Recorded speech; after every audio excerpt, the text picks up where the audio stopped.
मेरे यहाँ खाना बनाने वाली दीदी राधा, उनसे कल शाम मेरी बात हो रही थी। वो 42 साल की हैं और पिछले 8 महीनों से उनके इरेगुलर पीरियड्स हो रहे हैं। वो इस समस्या से परेशान हैं और अक्सर उन्होंने इसके चलते छुट्टी भी ली है।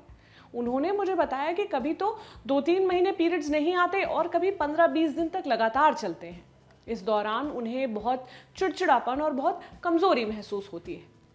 मैंने उनकी मदद करने के लिए अपनी गायनेकोलॉजिस्ट से बात की और उन्होंने मुझे बताया कि ये प्री मेनोपॉज फेज है, मतलब लगभग हर महिला इस फेज से गुजरती है। मैंने सोचा कि इस बारे में बात होनी चाहिए। राधा दीदी की तरह कितनी ही ऐसी महिलाएं होंगी जो इस फेज से गुजर रही होंगी और उन्हें इस बारे में कोई जानकारी नहीं होगी। खुद मेरी माँ इस फेज से गुजरी होंगी, मगर उस समय मेरी उम्र इतनी कम थी कि मैं उस सिचुएशन को पूरी तरह समझ नहीं पाई, लेकिन अब समझ सकती हूँ। म्याऊ में लोगों का मेनोपॉज एक्सपीरियंस इंक्लूड करने के लिए सोशल मीडिया पर मैंने पोस्ट किया और जिस टाइप के जवाब मुझे इनबॉक्स में मिले उससे मुझे ये पता चला कि लोगों को मेनोपॉज के बारे में बेसिक जानकारी भी नहीं है। तो आज मैं आपको बताऊंगी कि मेनोपॉज होता क्या है और मेनोपॉज के फेज से गुजरने वाली महिला का ख्याल कैसे रखा जा सकता है।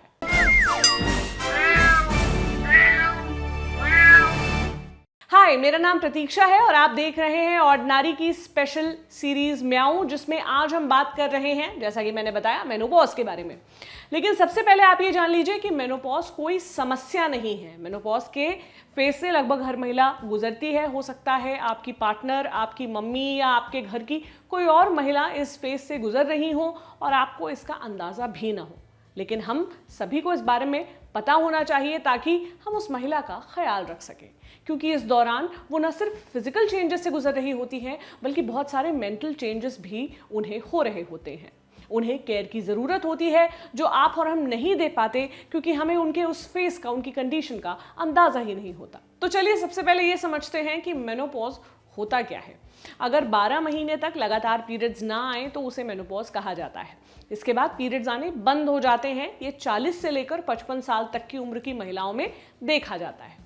मेनोपॉज कोई समस्या नहीं है, ये एक नेचुरल प्रोसेस है, कोई बीमारी नहीं है।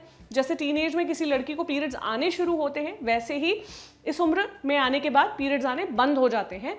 इस फेज के बाद महिला मां नहीं बन सकती। मेनोपॉज का फेज एक महिला के लिए फिजिकल और मेंटल लेवल पर बहुत सारे चेंजेस लेकर आता है। इस फेज से गुजर रही महिला को बिना स्ट्रेस के और बहुत समझदारी के साथ संभालने की जरूरत होती है। मेनोपॉज को लेकर एक आम धारणा यह है कि 12 महीने तक अगर पीरियड्स नहीं आएंगे तो वो मेनोपॉज का फेज होगा, लेकिन ये इतना सिंपल भी नहीं है। ऐसा नहीं होता कि अचानक एक दिन पीरियड्स आने बंद होंगे और 12 महीने तक नहीं आएंगे। इसके पहले एक फेज ऐसा आता है जब कुछ महिलाओं के पीरियड्स इरेगुलर हो जाते हैं, जैसे मेरे यहाँ जो कुक है राधा दीदी, उनके साथ हो रहा है। 2-4 महीने कभी कभी पीरियड्स नहीं आते और फिर जब आते हैं तो 15-20 दिन तक चलते हैं। नॉर्मल पीरियड साइकिल 5 से 7 दिन की होती है और उसमें मेरी और मेरे जैसी करोड़ों लड़कियों की हालत की काफ़ी बैंड बच जाती है, किसी किसी की नहीं भी बचती। खैर, ब्लड लॉस और क्रैम्प्स के कारण बहुत ज़्यादा वीक फील होता है और हार्मोनल चेंजेस के कारण जो स्ट्रेस होता है वो तो अलग ही है।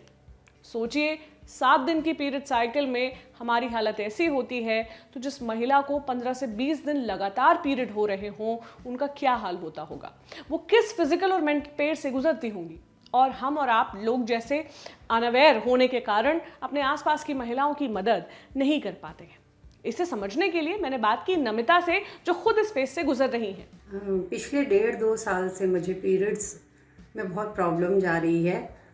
कभी कभी तो ऐसा होता है कि 2-3 महीने पीरियड्स नहीं आते हैं और फिर पीरियड्स आते हैं तो 10-10, 15-15 दिन हैवी ब्लीडिंग होती है और चिड़चिड़ाहट होने लगती है। कभी भी गर्मी लगती है, कभी भी ठंड लगने लगती है। और एक बार तो मुझे ऐसा हुआ था कि मुझे इतना ज़्यादा हैवी ब्लीडिंग हुई कि मुझे हीमोग्लोबिन 6% हो गया था। तो फिर मैं डॉक्टर के पास, मुझे ब्लड चढ़ाया गया और फिर मैंने गायनेकोलॉजिस्ट से कंसल्ट किया। तो उन्होंने बोला ये आपका मेनोपॉज पीरियड है, इसमें घबराने वाली कोई बात नहीं है, ये सब नॉर्मल प्रक्रिया है। मैंने मृणाल से भी बात की। वो जबलपुर की रहने वाली हैं और पिछले कई महीनों से तकलीफ में है। मैं 40+ हूँ, 40 रनिंग है मेरा।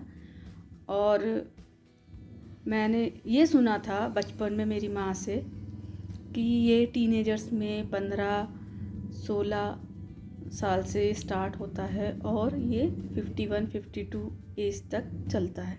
ओके, मेरे दिमाग में वही चीज़ बैठी हुई थी, अरे अभी तो अपन छोटे हैं, अभी तो बहुत टाइम है, बहुत टाइम है, अभी तो 10 साल और झेलना है, 10 साल। क्योंकि इस चीज़ से इरिटेशन तो शुरू में सबको ही होता है, जो ये जानता है वो सारी चीज़ें, ये सबको इरिटेशन होता है, मुझे भी होता था। फिर भी लगता था अरे यार अभी और 10 साल। फिर मैं अभी लास्ट 1 ईयर से मोनोपॉज के सिस्टम से बहुत परेशान हुई। पिछले लास्ट 1 ईयर से मेरे साथ मोनोपॉज के कारण काफ़ी चेंजेस मेरी बॉडी में आए हैं। फर्स्ट, एक तो मेरा पीरियड बिल्कुल टाइम से नहीं रहता है, आता है कभी आता है, 2 महीने में आता है, 3 महीने में आता है, कभी नहीं भी आता है। बाकी उस समय पर मुझे उतना ही पेन होता है जितना होता है हमेशा, ऑल ओवर हमेशा होता है वैसा ही पेन मुझे होता है। दूसरा, मुझे चिड़चिड़ाहट इतनी ज़्यादा है कि मतलब कोई सही भी बोल रहा है तो मुझे ऐसा लग रहा है कि वो गलत बोल रहा है। मेंटली मुझे चिड़चिड़ाहट बहुत ज़्यादा हो रही है, फिज़िकली मुझे बॉडी पेन बहुत ज़्यादा हो रहा है। फिज़िकली मेरा वेट 8 kg मेरा वेट लॉस हुआ। बाकी समझ में नहीं आ रहा, मेरी बॉडी से मुझे समझ में नहीं आ रहा कि मेरा वेट गया कहाँ। ऑल ओवर बॉडी मेरी वैसी की वैसी ही है, पर मेरा वेट लूज़ हुआ है। लेडीज़ है तो तकलीफ तो हैं, औरतों के जीवन में तो तकलीफ़ें शुरू से लेके आखिरी तक रहती ही रहती हैं, तो इसलिए मैं बोल रही थी। और फिज़िकली मेंटली तकलीफ़ होती है, उसको झेलना भी खुद पड़ता है। कोई नहीं समझ पाता आपके मन में क्या चल रहा है, आप क्या करना चाहते हो, आपको कैसा हो लग रहा है, आपको क्या हो रहा है। सामने वाला सिर्फ देखता है, कोई भी हो वो, ऐसा नहीं कि मैं अपनी बात कर रही हूँ, मैं सबकी बात कर रही हूँ, सारी लेडीज़ की बात कर रही हूँ। जो तकलीफ़ें वो खुद अपने शरीर में और अपने दिमाग में, अपने मेंटल लेवल में जीती है, ये हर कोई नहीं समझ पाता। ये तो आपने मेनोपॉज के फेज से गुजरने वाली महिलाओं के एक्सपीरियंसेस सुने, लेकिन मेनोपॉज को लेकर बहुत से मिथ्स हैं, बहुत से झूठ फैले हुए हैं। उनकी सच्चाई जानने के लिए मैंने गायनेकोलॉजिस्ट डॉक्टर ऋतु सबरवाल से बात की। बहुत से लोग ये समझते हैं कि मेनोपॉज के बाद सेक्स लाइफ खत्म हो जाती है। डॉक्टर ऋतु, क्या ये सच है?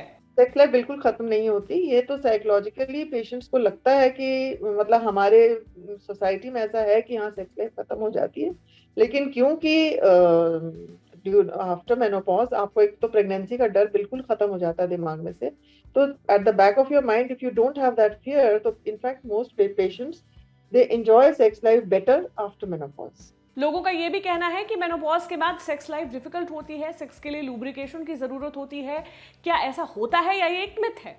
नहीं, बिल्कुल ठीक है। एप्लीकेशन तो खत्म हो जाती है क्योंकि डिस्चार्जेस ड्राई अप हो जाते हैं मेनोपॉज हैपेंस, लेकिन उसके लिए मार्केट में बहुत सारे लुब्रिकेंट्स अवेलेबल हैं जिनको हम यूज कर सकते हैं, और उससे सेक्स लाइफ कोई हैम्पर नहीं होती है अगर आप उनको प्रॉपर्ली यूज करें तो। लोग कहते हैं कि मेनोपॉज का मतलब अब महिला जो है वो बूढ़ी हो गई है। क्या ऐसा मानना सही है? ऐसा बिल्कुल मतलब नहीं है। देखो, बुढ़ापा तो एक इंसान के दिमाग में होता है। कोई इंसान अपने आप को 80 साल का भी बूढ़ा नहीं समझता, और कोई इंसान 30 साल में समझने लगता है कि मैं बूढ़ी हो गई। किसी के बाल सफेद हो गए तो वो कहते हैं कि जी हम बूढ़े हो गए। लेकिन अब क्या है, कई लोग तो अपने सफेद बाल के साथ भी अपने आप को लगता है कि नहीं अभी भी यंग है। तो it is all in the mind. Menopause does not mean कि आप ठीक है, आपकी एज हो गई है, आप रिप्रोड्यूस नहीं कर सकते आप, बट क्योंकि हमारे सोसाइटी में ऐसा है कि औरतों को ये माना गया कि भाई आपका रोल क्या है, बच्चे पैदा करना, अब आप वो काम नहीं कर सकते, इसलिए आपको लगता है अब हमारा रोल इन द सोसाइटी खत्म हो गया, अब हम बूढ़े हो गए, हम यूजलेस हो गए।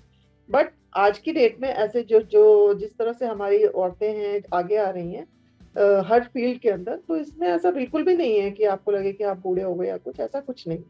मेनोपॉज से ना तो आपकी सेक्स लाइफ हैम्पर होती है, ना किसी और चीज में। कोई कहेगा कि जी मेरी आंखें खराब हो गई, आंखें खराब, आईसाइट वीक होती है इस एज में और नॉर्मली, तो it is not related to menopause. ऐसा नहीं है कि मेनोपॉज हुआ तो आंखें खराब हो गई। आंखें खराब वैसे भी इस उम्र में आपकी आईसाइट वीक होती है 40-45 की एज में, तो it is just a coincidence. क्या मेनोपॉज के बाद एक महिला को विटामिन्स और सप्लीमेंट्स पर डिपेंड होकर ही जीना पड़ता है? ऐसा बिल्कुल भी नहीं है, और कोई सप्लीमेंट्स विटामिन्स की ऐसी जरूरत नहीं है। वो तो नॉर्मल, आप अगर नॉर्मल डाइट ले रहे हैं जिसमें कि adequate quantities of fruits and vegetables खा रहे हैं, तो आपको कोई भी सप्लीमेंट्स लेने की जरूरत नहीं है, नंबर 1। नंबर दूसरी चीज कि हमारे बॉडी के अंदर हाँ, क्योंकि कुछ ऐसे हार्मोन्स होते हैं जो विमेन को प्रोटेक्ट करते हैं फ्रॉम हार्ट डिजीज, वो इस एज के बाद, मेनोपॉज के बाद उनकी प्रोडक्शन खत्म हो जाती है। तो हम क्या करते उसमें ये है कि उनकी vulnerability for a heart disease it becomes the same as men, it is not more in any way. वो हम प्रोटेक्टेड रहते हैं till we are having a period, वो हमारी प्रोटेक्शन एक तरीके से खत्म हो जाती है। बट ऐसा सच नहीं है कि हमको कोई वीकनेस आ जाइए, कुछ ऐसा कुछ भी नहीं है। अगर आप नॉर्मल बैलेंस डाइट ले रहे हैं तो ऐसा कुछ भी नहीं। मेनोपॉज क्या 40 से 55 साल की उम्र की महिलाओं को ही होता है? देखिए किसी किसी को तो बहुत अर्ली मेनोपॉज हो जाता है, फॉर एग्जांपल किसी किसी पेशेंट को तो 35 की एज में भी मेनोपॉज हो जाता है। बट नॉर्मल जो एज हम मानते हैं दैट इज बिटवीन 40 एंड 55। किसी को 40 एज में हो जाता है, किसी किसी को 55 तक भी नहीं होता, but this is the normal range. 40 to 55 के बीच में कभी भी हो सकता है। आई होप डॉक्टर की बात सुन के आपके कई सारे डाउट्स क्लियर हो गए होंगे। अब आप भी अपने आसपास की महिलाओं का, अगर आपकी वो पार्टनर हैं या आपकी रिश्तेदार हैं, आपकी माँ हैं, वो इस फेज से अगर गुजर रही हैं तो उनकी मदद आप कर पाएंगे। उनके लिए आप संवेदनशील होकर उनकी केयर करने में उनका साथ दे पाएंगे। अगर अभी भी इसे लेकर आपके मन में कोई डाउट है या आप कोई सवाल पूछना चाहते हैं तो कमेंट सेक्शन में ज़रूर पूछें। हम पूरी कोशिश करेंगे कि सभी सवालों का जवाब दे पाएं। उम्मीद है आपको ये एपिसोड पसंद आया होगा। कल मैं आपसे फिर मिलूंगी किसी नए टॉपिक के साथ। आप अपना ख्याल रखिए। शुक्रिया।